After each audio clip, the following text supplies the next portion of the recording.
ನಮಸ್ಕಾರ ಸ್ನೇಹಿತರೆ, ನನ್ನ ಯೂಟ್ಯೂಬ್ ಚಾನಲ್ ವೀಕ್ಷಕರಿಗೆ. ನಾನಿವತ್ತು KSRTCಯಲ್ಲಿ ನಡೀತಾ ಇದೆ ಹಾಸನದಲ್ಲಿ ಚಾಲನಾ ವೃತ್ತಿ ಪರೀಕ್ಷೆ. ಅದಕ್ಕೆ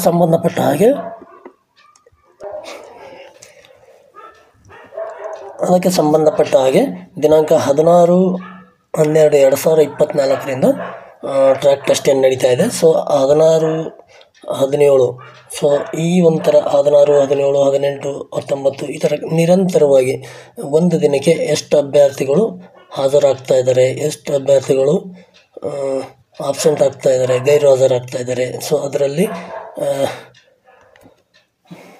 40 ಮೇಲೆ ಎಷ್ಟು ಅಭ್ಯರ್ಥಿಗಳು ನಂಬರ್ ಪಡೆದಿದ್ದಾರೆ, ಎಷ್ಟು ಅಭ್ಯರ್ಥಿಗಳು ಫೇಲ್ ಆಗಿದ್ದಾರೆ, 45 ಎಷ್ಟು ಜನ ತೊಗೊಂಡವ್ರೆ, 46 ಎಷ್ಟು ತೊಗೊಂಡವ್ರೆ, 47 ಎಷ್ಟು ತೊಗೊಂಡವ್ರೆ, 48 ಎಷ್ಟು, 49 ಎಷ್ಟು, 50ಕ್ಕೆ 50 ಎಷ್ಟು ಜನ ತೊಗೊಂಡಿದ್ದಾರೆ. ಆ ಥರದೊಂದು ಮಾಹಿತಿನ ನೀವು ನೋಡ್ಬೋದು. ಯಾಕಪ್ಪ ನೀವು ನೋಡ್ಬೋದು ಅಂತಂದರೆ, ಇನ್ನೂ ಅಲ್ಲಿಗೆ ನಿಮ್ಮದಿನ್ನೂ ಡೇಟು ನಾಳೆನೋ ನಾಡಿದ್ದೋ ಆಚೆ ನಾಡಿದ್ದೋ ಇನ್ನೊಂದು 8 ದಿನ ಆದಮೇಲೋ ತಿಂಗಳಾದ್ಮೇಲೋ ಈ ಥರ ನಿಮ್ದು ಇರುತ್ತೆ.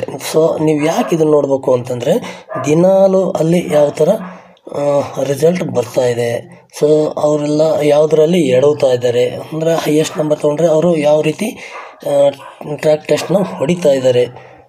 ಆ ಒಂದು ಮಾಹಿತಿನ ನೀವು ತೊಗೊಂಡ್ರೆ ನೀವು ಕೂಡ ಅಲ್ಲಿ ಒಳ್ಳೆಯ ಒಂದು ಮಾರ್ಕ್ಸ್ ಪಡೀಬಹುದು ಅಂತಕ್ಕಂಥ ನಮ್ಮದು ಒಂದು ಅನಿಸಿಕೆ ಆಗ್ತಾಯಿದೆ. ಅದರಿಂದ ನೀವುಗಳು ಈ ಒಂದು ರಿಸಲ್ಟ್ ನೋಡಿಕೊಂಡು ಈಗಾಗಲೇ ಅಲ್ಲಿ ಟ್ರ್ಯಾಕ್ ಟೆಸ್ಟ್ ಹೊಡೆದ್ಬಿಟ್ಟು ಬಂದ ಅಭ್ಯರ್ಥಿಗಳನ್ನು ನೀವು ಸಂಪರ್ಕ ಮಾಡಿ ತಿಳ್ಕೊಬೇಕು. ಯಾವ ಟ್ರ್ಯಾಕಲ್ಲಿ ಯಾವ ಥರ ಇದೆ, ಯಾವ ಥರ ಗಾಡಿ ಇದೆ, ಯಾವ ಜಾಗದಾಗ ಯಾವ ಥರ ಕಟ್ ಮಾಡಬೇಕು, ಯಾವ ಥರ ನೀವು ಇಷ್ಟು ಮಾರ್ಕ್ಸ್ ಪಡೆದ್ರಿ, ಅಥವಾ ಯಾಕೆ ನೀವು ಇಷ್ಟು ಕಮ್ಮಿ ನಂಬರ್ ತೊಗೊಂಡ್ರಿ, ಯಾವ ಥರ ನಿಮ್ಮ ಪ್ರಾಬ್ಲಮ್ ಆಯಿತು. ಈ ಥರ ಎಲ್ಲ ನೀವು ಮಾಹಿತಿಯನ್ನು ಕಲೆ ಹಾಕ್ಕೊಂಡ್ರೆ ನಿಮ್ಮ ಡೇಟಿಗೆ ನೀವು ಅವ್ರದಿಂದ ಎಲ್ಲ ಮಾಹಿತಿ ತೊಗೊಂಡಿದ್ದು ಇದರಿಂದ ನೀವು ಕರೆಕ್ಟಾಗಿ ಅಲ್ಲಿ ಟ್ರ್ಯಾಕ್ ಟೆಸ್ಟು ಹೊಡಿಬೋದು. ಅದರಿಂದ ನಿರಂತರವಾಗಿ ನೀವು ಈ ಒಂದು ರಿಸಲ್ಟ್ ನೋಡಬೇಕಂತಂದರೆ ಇಲ್ಲಿ ನೋಡಿ, ನಾನು ನಿಮ್ಗೆ ತೋರಿಸ್ತೀನಿ 16 ಮತ್ತು 17ಕ್ಕೆ ಯಾವ ಥರ ಆಗಿದೆ ಅಂತೇಳಿ. ನೋಡ್ಬೋದು ಸ್ನೇಹಿತರೆ ಇಲ್ಲಿ. ನೋಡಿ, ಕರ್ನಾಟಕ ರಾಜ್ಯ ರಸ್ತೆ ಸಾರಿಗೆ ನಿಗಮ, ಕರ್ನಾಟಕ ರಾಜ್ಯ ರಸ್ತೆ ಸಾರಿಗೆ ನಿಗಮ ನೇಮಕಾತಿ ಜಾಹೀರಾತು ಸಂಖ್ಯೆ ಚಾಲಕ ಕಮ್ ನಿರ್ವಾಹಕ ಹುದ್ದೆಗೆ ಹಾಸನ ತರಬೇತಿ ಕೇಂದ್ರದಲ್ಲಿ ನಡೆಯುತ್ತಿರುವ ಚಾಲನಾ ವೃತ್ತಿ ಪರೀಕ್ಷೆಯ ಅಂಕಿ ಸಂಖ್ಯಾ ವಿವರ. ಕರ್ನಾಟಕ ರಾಜ್ಯ ರಸ್ತೆ ಸಾರಿಗೆ ನಿಗಮ ಕೇಂದ್ರ ಕಚೇರಿ ಬೆಂಗಳೂರು. ನೋಡ್ಬೋದು ಸ್ನೇಹಿತರೆ, ಡೈಲಿ ಅಪ್ಡೇಟ್ ಸಿಗ್ತಾ ಇರುತ್ತೆ ನಿಮಗೆ. ನೋಡ್ಬೋದು ನೀವಿಲ್ಲಿ.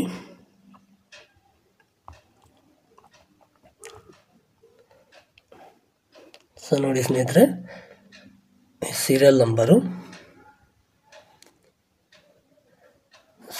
ಡೇಟ್ ಆಫ್ ವೆರಿಫಿಕೇಷನ್ ಯಾವ ಡೇಟ್ ಅಂತೇಳಿ ನೋಡಿ, 16/12/2024, 17/12/2024. ಟೋಟಲ್ಲು 16ನೇ ತಾರೀಕಿಗೆ ಕರೆದಿದ್ದು 50 ಜನಕ್ಕೆ ಕರೆದಿದ್ರು. ಅದ್ರಾಗ 44 ಜನ ಪ್ರೆಸೆಂಟ್ ಆಗಿದ್ದಾರೆ, 6 ಜನ ಆಬ್ಸೆಂಟ್ ಆಗಿದ್ದಾರೆ. ಅದರ ಪಾಸ್ ಆಗಿದ್ದವರು 24. ಪಾಸ್ ಆಗಿದ್ದವರು ಅಂದರೆ ಜಸ್ಟ್ 26 ಮೇಲೆ ನಂಬರ್ ಯಾರ್ಯಾರು ತೊಗೊಂಡಿರ್ತಾರೋ ಅವರೆಲ್ಲ ಪಾಸ್ ಆಗಿದ ಹಾಗೆ ಲೆಕ್ಕ ಇರುತ್ತೆ. ಫೇಲ್ ಆಗಿದ್ದವರು ಅಂದರೆ 25ಕ್ಕಿಂತ ಕೆಳಗೆ ನಂಬರ್ ಏನಿರ್ತಲ್ಲ ಅವರೆಲ್ಲ ಫೇಲ್ ಆಗಿದ್ದಾರೆ. ಇನ್ನು 40 to 50 ಅಂದರೆ 40ರಿಂದ 50 ತನಕ, 40, 40ವರೆ, 41, 41ವರೆ ಈ ಥರ ಎಲ್ಲ ಬರ್ತಲ್ಲ, 40ರಿಂದ 50 ತನಕ ಅಷ್ಟು ಟೋಟಲ್ ಅಭ್ಯರ್ಥಿಗಳು 15 ಜನ. ಅದರಲ್ಲಿ 45 to 50 ಅಂದರೆ 45 ಮೇಲೆ ಎಷ್ಟು ಜನ ಇದ್ದಾರೆ ಅಂದರೆ ನೋಡ್ಬೋದು ಇಲ್ಲಿ ನೀವು, 45 ಮೇಲೆ 6 ಜನ ಇದ್ದಾರೆ 16ನೇ ತಾರೀಕಿಗೆ.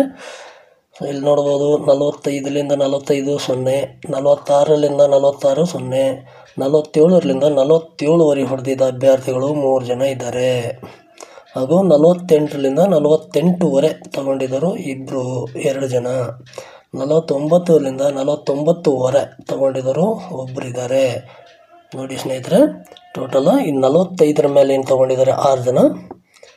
ಇವರ ನೀವು ಕಾಂಟ್ಯಾಕ್ಟ್ ಮಾಡಿ ಸೊ ಅವರಿಗೆ ಭೇಟಿಯಾಗಿ ಯಾವ ಥರ ನೀವು ಇಷ್ಟು ನಂಬರ್ ತೊಗೊಂಡ್ರಿ, ಯಾವ ಥರ ಇದು ಆಗ್ತಾಯಿದೆ ಅಂತ ತಿಳ್ಕೊಳ್ಳಿ. ಸೊ ಈ ಕೆಳಗಡೆ ನಂಬರು ತೊಗೊಂಡಿದ್ದವರು ನಿಮಗೇನಾದರೂ ಸಿಕ್ಕರೆ ಅವರು ಕೂಡ ಇದು ಮಾಡಿಕೊಂಡು ಯಾಕೆ ನೀವು ಫೇಲ್ ಆದ್ರಿ, ಯಾಕೆ ಕಡಿಮೆ ನಿಮಗೆ ನಂಬರ್ ಬಂತು, ಸೊ ಅವರನ್ನು ಭೇಟಿಯಾಗಿ ಅಲ್ಲಿನ ಒಂದು ಟ್ರ್ಯಾಕ್ದ ಮಾಹಿತಿ ನೀವು ತಿಳ್ಕೊಂಡು ಹೋಗಬೇಕಾಗುತ್ತೆ. ಹಾಗೆ ನೋಡಿ 17ನೇ ತಾರೀಕಿಗೆ ನೋಡಿ 17/12/2024 17 ಕೂಡ 50 ಜನ ಕರೆದಿದ್ದರು. ಅದ್ರಾಗ 44 ಜನ ಪ್ರೆಸೆಂಟ್ ಆಗಿದ್ದಾರೆ, 6 ಜನ ಅಬ್ಸೆಂಟ್ ಆಗಿದ್ದಾರೆ. ಪಾಸ್ ಆಗಿದ್ದರು 22, ಫೇಲ್ ಆಗಿದ್ದರು 22.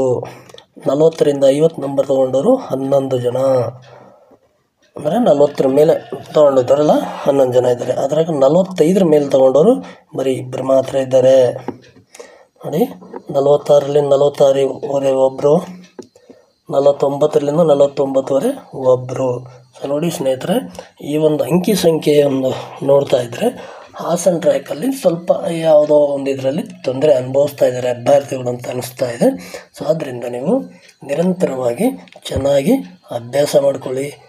ಡ್ರೈವಿಂಗ್ ಸ್ಕೂಲ್ಗಳಿಗೆ ಹೋಗಿ ತರಬೇತಿ ಕೇಂದ್ರಗಳಲ್ಲಿ ಟ್ರ್ಯಾಕ್ ಟೆಸ್ಟನ್ನು ಚೆನ್ನಾಗಿ ಅಭ್ಯಾಸ ಮಾಡಿಕೊಂಡು ಅಲ್ಲಿ ಈಗಾಗಲೇ ಟ್ರ್ಯಾಕ್ ಟೆಸ್ಟ್ ಮುಗಿಸ್ಕೊಂಡು ಬಂದ ಅಭ್ಯರ್ಥಿಗಳನ್ನು ಭೇಟಿಯಾಗಿ ಅಲ್ಲಿನ ಒಂದು ಮಾಹಿತಿನ ಪಡ್ಕೊಳ್ಳಿ. ಜೊತೆಗೆ ರಸ್ತೆ ಸಂಚಾರಿ ಚಿಹ್ನೆಗಳು, ಸೊ ಈ ಒಂದು ಯುಗದಲ್ಲಿ ಒಂದು ನೋಡಿ ಕಾಂಪಿಟೇಷನ್ ಯುಗದಲ್ಲಿ ಅರ್ಧರ್ಧ ನಂಬರ್ ಕೂಡ ಭಾಳ ಇಂಪಾರ್ಟೆಂಟ್ ಆಗಿಬಿಡುತ್ತೆ. ಸೊ ಆದ್ದರಿಂದ ರಸ್ತೆ ಸಂಚಾರ ಚಿಹ್ನೆಗಳು ಕೂಡ ನೀವು ಒಂದು ಸ್ವಲ್ಪ ಅಭ್ಯಾಸ ಮಾಡ್ಕೊಳ್ಬೇಕು. ನೋಡಿ ನಮಗೆ ತಿಳಿದಾಗೆ ನಾವು ದಿನ ನೋಡ್ತಾನೆ ಇರ್ತೀವಿ ಆ ಸಿಗ್ನಲ್. ಸೊ ಅದಕ್ಕೆ ಏನಂತಾರೆ ಅಂಥೇಳಿ ನಮಗೆ ಕನ್ಫ್ಯೂಸ್ ಆಗಿಬಿಡ್ತೀವಿ. ಅದಕ್ಕೆ ಸಂಬಂಧಪಟ್ಟಿದ್ದೇ 4 ಆನ್ಸರ್ ಕೊಟ್ಟಿರ್ತಾರೆ, ಅದರಲ್ಲಿ ನಾವು ಒಂದನ್ನು ಟಿಕ್ ಮಾಡಬೇಕಾಗುತ್ತೆ. ಸೊ ಅಂಥದ್ದು ಕೂಡ ಸ್ವಲ್ಪ ಪ್ರಾಕ್ಟೀಸ್ ಮಾಡ್ಕೊಳ್ಳಿ ಫ್ರೀ ಟೈಮಲ್ಲಿ ಅಂತ ಹೇಳುತ್ತೆ. ಸೊ ಅದು ರಸ್ತೆ ಸಂಚಾರಿ ಚಿಹ್ನೆಗಳದ್ದು ನಾನು ಹಲವಾರು ವಿಡಿಯೋ ಕೂಡ ನಿಮಗೆ ಮಾಡಿದ್ದೀನಿ. ನನ್ನ ಚಾನಲ್ನ ಸಬ್ಸ್ಕ್ರೈಬ್ ಮಾಡ್ಕೊಳ್ಳಿ, ಯಾಕಂದರೆ ನೀವು ಹಿಂದೆ ಹೋಗಿ ನೋಡ್ಕೋಬೋದು ರಸ್ತೆ ಸಂಚಾರಿ ಚಿಹ್ನೆಗಳನ್ನ. ನನ್ನ ಚಾನಲ್ಗೆ ಇನ್ನು ಯಾರ್ಯಾರು ಹೊಸಬರಿದ್ದೀನಿ ದಯವಿಟ್ಟು ಸಬ್ಸ್ಕ್ರೈಬ್ ಮಾಡ್ಕೊಳ್ಳಿ ಅಂತ ಹೇಳುತ್ತಾ, ಮಾಹಿತಿ ಇಷ್ಟ ಆಗಿದರೆ ಚಾನಲ್ನ ಒಂದು ಲೈಕ್ ಮಾಡಿ, ಜೊತೆಗೆ ನಿಮ್ಮ ಸ್ನೇಹಿತರಿಗೂ ಕೂಡ ಶೇರ್ ಮಾಡಿ ಅಂತ ಹೇಳುತ್ತಾ. ಸೊ ನೋಡಿ ದಿನ ಇದು ನಿರಂತರವಾಗಿ ಈ ಒಂದು ಮಾರ್ಕ್ ಶೀಟ್ಸ್ ನಿಮಗೆ ಸಿಗುತ್ತೆ, ನಿರಂತರವಾಗಿ ನೀವು ನೋಡ್ಕೋಬೋದು. ಸೊ ನಾನು ನಿಮಗೆ ಆವಾಗ ಅಪ್ಡೇಟ್ ಮಾಡ್ತಾ ಇರ್ತೀನಿ ಅಂತ ಹೇಳುತ್ತಾ. ಸೊ ಮತ್ತೆ ಸಿಗೋಣ. ನಿಮ್ಮ ಅನಿಸಿಕೆ ಅಭಿಪ್ರಾಯಗಳೇನಾದರೂ ಇದ್ದರೆ ಕಮೆಂಟಲ್ಲಿ ಕೇಳ್ಬೋದು ಅಂತ ಹೇಳುತ್ತಾ ಮತ್ತೆ ಸಿಗೋಣ ಸ್ನೇಹಿತರೆ. ಧನ್ಯವಾದಗಳು.